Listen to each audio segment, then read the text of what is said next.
A ver si alguna vez lo entiendo. Bueno, señores, vamos a hablar de algo que te estaba anticipando, de esta revolución de las mujeres y de qué se hace, cómo se trabaja, porque hay muchas cosas que se vienen haciendo. Yo siempre te digo que para poder generar un cambio cultural hay cosas pequeñas que van pasando todos los días. A veces las notamos, otras veces no, y el trabajo ya casi es el nuestro, para que vos sepas qué sucede y cómo se cuida, en este caso, a las víctimas de abuso. Voy a recibir a Yael Bender, asesora general tutelar del Ministerio Público Tutelar, gracias por estar aquí, y a Natalia Figueroa, directora nacional de asistencia a las víctimas. ¿Estamos ante una revolución de las mujeres? ¿Mujeres? Sí, yo creo que sí. Sí. Yo creo que sí. Sí, yo creo que hay cuanto menos un cambio de paradigma en lo que tiene que ver con una circunstancia que estaba como naturalizada, que tiene que ver con que de esto no se debe hablar, con que las mujeres tenemos que ocultar este tipo de situaciones. Cuanto menos hoy estamos recibiendo permanentemente comunicaciones en las cuales las mujeres nos animamos a hablar, nos animamos a contar, nos animamos a preguntar si esto es del orden de lo natural o no, y me parece que todo eso es una revolución, si se quiere ver desde ese lugar. También la actitud que han tomado los medios de comunicación me parece que es revolucionaria, porque habitualmente lo que ocurría con estos temas era que se tocaban quizá al día siguiente, con suerte. Bueno, ahora estamos viendo cómo 15 días después de la denuncia seguimos hablando del tema, seguimos abordando el tema y seguimos preguntándonos qué se puede hacer frente a este tipo de situaciones, lo que para mí realmente es revolucionario. Lo que pasa es que es un tema de todos los días. Absolutamente. No es que pasó algo puntual. Absolutamente. Eso permitió que otras mujeres salieran a ponerle palabra a estas heridas que se tienen. Ahora, Yael, yo me preguntaba... hubo una polémica respecto por el caso D'Artés y lo que el colectivo de actrices argentinas hizo públicamente, si se debía o no dar el nombre del supuesto violador, porque esto tendrá que ser probado en la justicia. ¿Cuál es lo importante de hacer esto? Porque hay dos niveles, esto que le pasa a la mujer y lo pone en palabra, y el nivel de la justicia. Sí, bueno, justo venimos hablando mucho de este tema, es como la pregunta.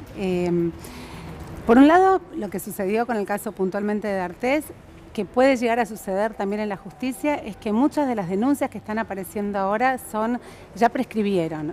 La verdad que la ley nicaragüense es distinta, con lo cual puede ser que corra otra suerte, pero muchas de las denuncias que están apareciendo ahora prescribieron porque son hechos que sucedieron antes del 2011, y en el 2011, no sé si se recuerda que hubo una ley que se llama la Ley Piazza, que lo que viene es ampliar el tiempo de prescripción. Entonces lo que hay es como una necesidad de contarlo públicamente, esto que se llama escrache, como para poder también ajusticiar de alguna manera esto que sucedió.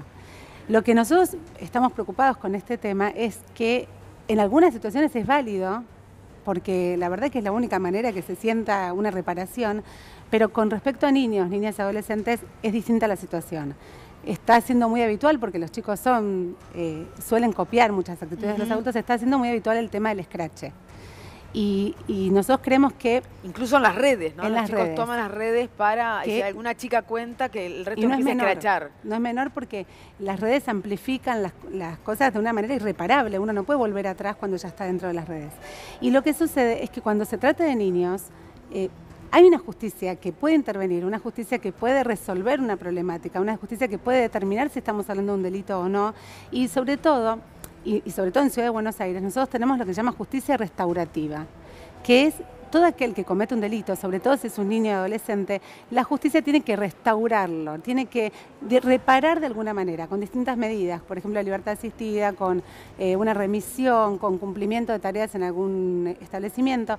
Y para esta reparación, lo que me parece que se contradice es el escrache, porque el escrache tiene poca posibilidad de reparación de un chico. ¿Sí? Un chico o una chica que son escrachados públicamente, lo que queda es un estigma y cuesta volver para atrás. Claro, ahora, ¿qué pasa? Porque en el ámbito de los niños o los adolescentes se dan casos, especialmente en la escuela, que quizás alguna nena siente que, no sé, un noviecito, lo vamos a poner así, un amiguito, hizo algo que no debía o que ella empieza a escuchar esto que pasa en los alrededores y considera que no, y lo cuenta en las redes y rápidamente eso se amplifica y todo el colegio sale a escrachar a un chico, por ejemplo. ¿Cómo se trata un tema de estas características? Nosotros estamos teniendo muchas llamadas incluso de padres preocupados por la salud mental de los chicos, porque de chicos y chicas que han sido escrachados y escrachadas, lo que termina sucediendo es que incluso han habido intentos de suicidio. Por eso decimos, hay canales institucionales, estamos todos los organismos de protección de la infancia, que somos varios, que estamos para responder consultas, para trabajar con los chicos, para abordar estas problemáticas, y desde los padres también necesitamos que colaboren, que ayuden, que acompañen a los chicos en esto, y que no sea un recurso rápido el de escrachar, porque realmente afecta la salud mental de niñas y de niños. Claro, el tema es cómo hace un padre para cuidar eso, porque lo hace el chico, con la herramienta que tiene, manejan mejor las redes que nosotros. ¿De qué modo vos controlás a un hijo que quiere contar esto en las redes? Siempre hablamos de corresponsabilidad, una responsabilidad muy alta de la escuela y de los padres en hablar. Por empezar, una cosa que me parece elemental es los chicos hasta los 13 años no deberían tener redes, porque la ley lo prohíbe. Con lo cual, pero eso no es bueno, así. No es así. Entonces, si vamos a habilitarlo, estemos mirándolo constantemente, porque no tienen las herramientas para poder desarrollarse en ese mundo inmenso que no tiene límites. Natalia, ¿cómo se cuida a una víctima de abuso? Fundamentalmente nosotros nosotros tenemos dos líneas de atención, una en la Ciudad de Buenos Aires que asiste, acompaña y va al lugar de la emergencia en lo que tiene que ver con abusos sexuales. Va al lugar de la emergencia. Exactamente. Esto es importante, Sí, esta es la línea 137. 24 horas. 24 horas, los 365 días del año. Es una línea que se Pongamos ahí, por favor, la línea. Sí, 137 es la línea de asistencia en la Ciudad de Buenos Aires y tenemos algunas otras ciudades del país que lo están replicando como modelo, por ejemplo en Misiones, en Chaco, e incluso recibimos llamadas de algunos lugares de la provincia de Buenos Aires, pero hacemos las derivaciones que corresponden. En el caso de la línea 137, entonces, es una línea que no solo... perdón que estoy corrigiendo, ¿cómo que es? Línea 137, no la 144, que es para violencia de género, pero digo, acá está hablando Natalia de la línea 137. De emergencia en violencia sexual o familiar, ya sea violencia de género o violencia familiar respecto de niños, niñas y adolescentes o violencia sexual, la línea es esta. Y además tenemos una línea con alcance en todo el país, que es el 0800-222-1717. Esta línea es una línea que puso en funcionamiento el Gobierno Nacional en el 2016 ante la necesidad justamente al advertir que el abordaje que se hacía de las situaciones de violencia sexual de niños, niñas y adolescentes era muy deficitario a nivel país, y en ese contexto es que se instala esta línea que ya tiene 2 años de vigencia y que es asistida por psicólogos, psicólogas especialistas en la materia. Son psicólogas especializados por la doctora Eva Giberti, que digamos es una eminencia en la materia, y entonces justamente lo que hacen es acompañar en el proceso del asesoramiento y si se advierte que estamos ante una situación de emergencia o si se advierte que la persona no está recibiendo la contención que corresponde, por ejemplo, si estamos ante niños, niñas o adolescentes, entonces se hace directamente la denuncia. ¿Se han incrementado esas llamadas luego de una manera exponencial? De una manera exponencial. La semana posterior a la denuncia de Telma hemos recibido 7% más de denuncias que los días anteriores, y ahora estamos en un promedio de 4 veces más aproximadamente de denuncias que lo que se recibían con anterioridad a la fecha de la denuncia de Telma. En realidad la diferencia fundamental está en la difusión de la línea y también en la difusión de la posibilidad de hablar, que me parece que es fundamental, y por eso decía lo de el rol de los medios de comunicación como algo fundamental. Aquí ya fue muy importante el acompañamiento que tuvo Telma, ¿no? Que a veces algunos se quejan y dicen, pero tardó tanto tiempo. No es fácil contar esto que a uno le pasó. En el caso de Telma fueron 9 años, pero hay personas que tardan 50 en poder hablar. Diríamos, o algunos no hablan nunca. Al revés, ¿no? Que lo más habitual es que no hablen, claro. Lo más habitual es que lo cuenten en la adultez. Y nosotros siempre damos este dato, pero porque queremos que se entienda que 8 de cada 10 abusos ocurren por conocidos o intrafamiliares, con lo cual las dificultades de esos chicos de poder contarlo, cuando en realidad ese vínculo de confianza es el mismo que lo vulneró. Y por otro lado, otro dato es que todos los chicos que están hablando, los adultos que están hablando de lo que les pasó en la niñez, no tuvimos educación sexual integral. Claro. Con lo cual Claro. costaba distinguir un abuso de una caricia y aparte a quién se lo contaban. Esto es lo que está cambiando y celebramos esta difusión porque, bueno, terminó produciendo este efecto muchas mujeres y hombres que necesitaban hablar. ¿Cuál es el trauma que le queda a un niño que pasa por esta situación? ¿Y cómo se sale de eso? Soy especialista en violencia, soy abogada, de modo que yo en realidad prefiero no meterme de algún modo en lo que tiene que ver con no, los pero efectos estás cerca de traumáticos. los especialistas por la atención que tiene esta línea. Lo que puedo transmitir es la falta de palabra en lo que tiene que ver con este tipo de abusos, esto de no poder contarlo, el que sea tabú, el que los niños se acostumbren a que de esto no se debe hablar, a veces porque lo hablaron y alguien los obligó a ocultarlo, aquel que era la persona de cuidado. Suele pasar y mucho eso. Muchísimo. Justamente lo que provoca es un efecto devastador en la personalidad, porque quien era la persona que debía cuidarlo está provocando lo contrario, que es generando, porque este es el liberador, esa palabra es liberadora. Bueno, liberadora es que puedan hablarlo, claro. Pero en realidad cuando ocurre en la niñez y en la niñez se tapa, en general lo que termina ocurriendo es que eso se instala como un trauma para el resto de la vida y trabajar con eso en la adultez genera muchísimos más trastornos que si lo hubieran hecho en el momento inmediatamente posterior.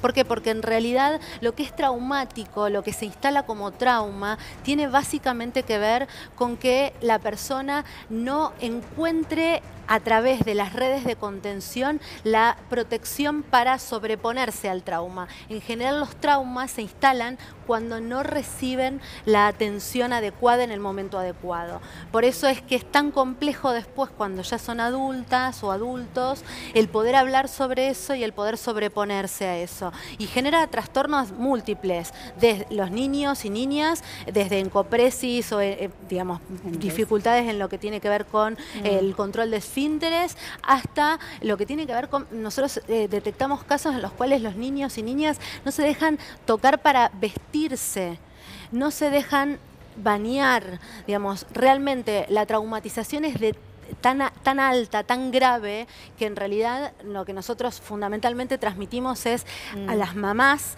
o a las personas a cargo del cuidado de esos niñas y niños, pidan ayuda ahora, que es el momento adecuado para sobreponerse. Es una reeducación, ¿no?, en la que hay que atravesar, digo, como decía Yael, respecto de que nos formamos en otra etapa donde era difícil que vos puedas distinguir el acoso de una caricia o de una cuestión de afecto. Exacto, y así están apareciendo, creo que en todas las familias y en todos los grupos de amigos y amigas están apareciendo por lo menos 1 o 2 casos que relata yo o mi tía o mi abuelo, porque estaba naturalizado también. Esto de callarse, de no contarlo, esto era lo que se naturalizaba. Y ahora me parece que lo bueno, digo, lo bueno en el marco de lo malo, ¿no? Lo bueno es que empezó a desnaturalizarse, empezaron a entender esto, la diferencia entre una caricia, la diferencia entre algo normal. Es decir, ¿hay un antes y un después de Telma? Por supuesto. Incluso yo celebro que se acercaron un montón de instituciones impensadas a hablar, a preguntar qué hacer, a cómo cuidar a los chicos, cómo tenían que trabajar los docentes para también evitar que incluso estos abusos sean producidos por los docentes. Y médicos, hospitales.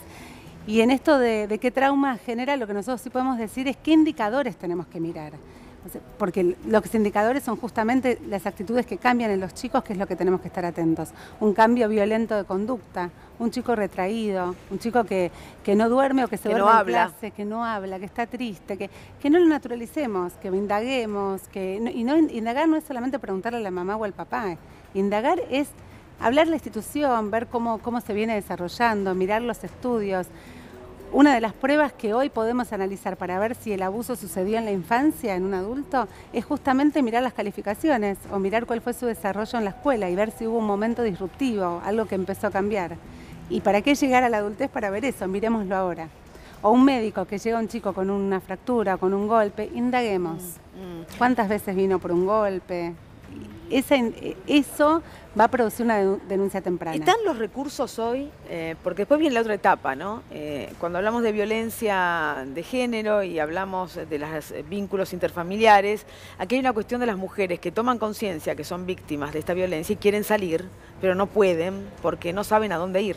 O sea, no hay una contención, no hay una presencia del Estado importante en este aspecto. Algunas intendencias tienen sus refugios, no todas. El Estado Nacional ha hecho o ha avanzado, pero a veces se dice nos están faltando recursos, está faltando dinero. ¿Cómo lo viven ustedes? Yo puedo hablar desde el Poder Judicial. Sí, claro. Creo que nosotros somos un recurso de por sí. La política pública del Poder Judicial somos las personas. Creo que la deficiencia que tenemos, o por lo menos algún sector tiene, y no todos tenemos, falta una perspectiva de género, falta una perspectiva de derechos. Y claro ejemplo, el caso de Lucía Pérez o el caso de Sánchez Argués. Tenemos la ley Micaela ahora, ¿no? Bueno, que nos obliga a todos los poderes. Sí. Pero si no reformamos esa perspectiva de género, ese es el recurso que falta. Falta un cambio de conciencia, falta un cambio de mirada, falta dejar de juzgar a la víctima y empezar a juzgar al victimario. Me parece que esto es el eje, por lo menos en la justicia. Sí, además justamente nos parece que es fundamental el efecto reparador que pueda tener que el Estado, a través de uno de sus poderes, que es el Poder Judicial, crea en la víctima. Esto es sumamente reparador. Es que no se le creía a la víctima. Es que justamente el procesamiento de casos es tan ínfimo respecto de la cantidad de denuncias y además la cifra negra de denuncias es también muy alta. ¿Cuál es la cifra negra? No, es que realmente, por eso nosotros ahora detectamos respecto de lo que veníamos recibiendo en cuanto a la cantidad de denuncias o de llamadas. El número es abismal para nosotros, 7 veces más es un número altísimo. Hay un montón de personas que ahora empiezan a decir, yo fui víctima de esto y antes no lo podían decir. Me parece que en realidad esto tiene básicamente que ver con que las personas no recurrían a la justicia, no podían hacerlo, y la verdad es que nosotros acompañamos mucho en procesos judiciales y vemos cómo, por ejemplo, se intentan hacer cámaras Gesell respecto de niños y niñas 4 veces. Se pregunta si la niña está en condiciones de hablar 4 veces seguidas, cuando en realidad no lo estuvo en la primera oportunidad, no lo va a estar en la cuarta, y sin embargo se sigue preguntando como única prueba posible. Mientras que todo lo que tiene que ver con el desarrollo escolar de la niña, lo que la niña contó a sus familiares más directos, todo eso no está siendo tratado de ningún modo. Importante todo esto, ¿no? Porque las revoluciones se hacen, un día pasa, pero después hay que trabajarlo todos los días. No es que nos olvidamos del tema, hay que seguir, al menos es nuestra obligación. Gracias por el trabajo que hacen, han sido muy amables. 9 de la noche, nosotros nos vamos. Mañana a las 19 estamos aquí haciendo Hay Otra Historia, claro.